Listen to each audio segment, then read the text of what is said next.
الرحمن الرحیم۔ محترم سامعین و ناظرین، السلام علیکم ورحمۃ اللہ وبرکاتہ۔ میں امید کرتی ہوں کہ آپ سب خیریت سے ہوں گے، خوشحال ہوں گے۔ میری دعا ہے کہ اللہ تعالیٰ آپ کو خوش اور آباد رکھے۔ آج کی میری اس ویڈیو کا موضوع ہے کاہنوں کی پہچان، یعنی کہ وہ لوگ جو کہ مسلمانوں کو غلط راستے کی طرف رہنمائی کرتے ہیں۔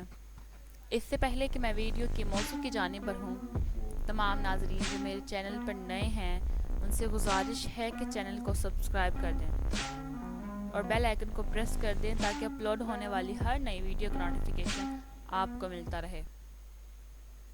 ایک چھوٹا لڑکا بھاگتا ہوا شیوانا، جو کہ قبل اسلام ایران کا ایک مفکر تھا، کے پاس آیا اور کہنے لگا، میری ماں نے فیصلہ کیا ہے کہ معبد کے کاہن کے کہنے پر عظیم بت کے قدموں پر میری چھوٹی معصوم سی بہن کو قربان کر دے۔ آپ مہربانی کر کے اس کی جان بچا دیں۔ شیوانا لڑکے کے ساتھ فوراً معبد میں پہنچا اور کیا دیکھتا ہے کہ عورت نے بچی کے ہاتھ پاؤں رسیوں سے جکڑ لیے ہیں اور چھری ہاتھ میں پکڑے آنکھ بند کیے کچھ پڑھ رہی ہے۔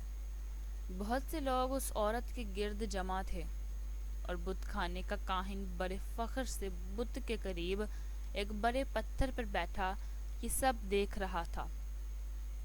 شیوانا جب عورت کے قریب پہنچا تو دیکھا کہ اسے اپنی بیٹی سے بے پناہ محبت ہے اور وہ بار بار اس کو گلے لگا کر والہانہ چوم رہی ہے، مگر اس کے باوجود معبد کدے کے بت کی خوشنودی کے لیے اس کی قربانی بھی دینا چاہتی ہے۔ شیوانا نے اس سے پوچھا کہ وہ کیوں اپنی بیٹی کو قربان کرنا چاہ رہی ہے۔ عورت نے جواب دیا، کاہن نے مجھے ہدایت کی ہے کہ میں معبد کے بت کی خوشنودی کے لیے اپنی عزیز ترین ہستی کو قربان کر دوں تاکہ میری زندگی کی مشکلات ہمیشہ کے لیے ختم ہو جائیں۔ شیوانا نے مسکرا کر کہا، مگر یہ بچی تمہاری عزیز ترین ہستی تھوڑی ہے، اسے تو تم نے ہلاک کرنے کا ارادہ کیا ہے۔ تمہاری جو ہستی سب سے زیادہ عزیز ہے وہ تو پتھر پر بیٹھا یہ کاہن ہے، جس کے کہنے پر تم ایک پھول سی معصوم بچی کی جان لینے پر ٹل گئی ہو۔ یہ بت احمق نہیں ہے، وہ تمہاری عزیز ترین ہستی کی قربانی چاہتا ہے۔ تم نے اگر کاہن کے بجائے غلطی سے اپنی بیٹی قربان کر دی تو یہ نہ ہو کہ بت تم سے مزید خفا ہو جائے اور تمہاری زندگی کو جہنم بنا دے۔ عورت نے تھوڑی دیر سوچنے کے بعد بچی کے ہاتھ پاؤں کھول دیے اور چھری ہاتھ میں لے کر کاہن کی طرف دوڑی، مگر وہ پہلے ہی وہاں سے بھاگ چکا تھا۔ کہتے ہیں کہ اس دن کے بعد وہ کاہن اس علاقے میں پھر کبھی نظر نہ آیا۔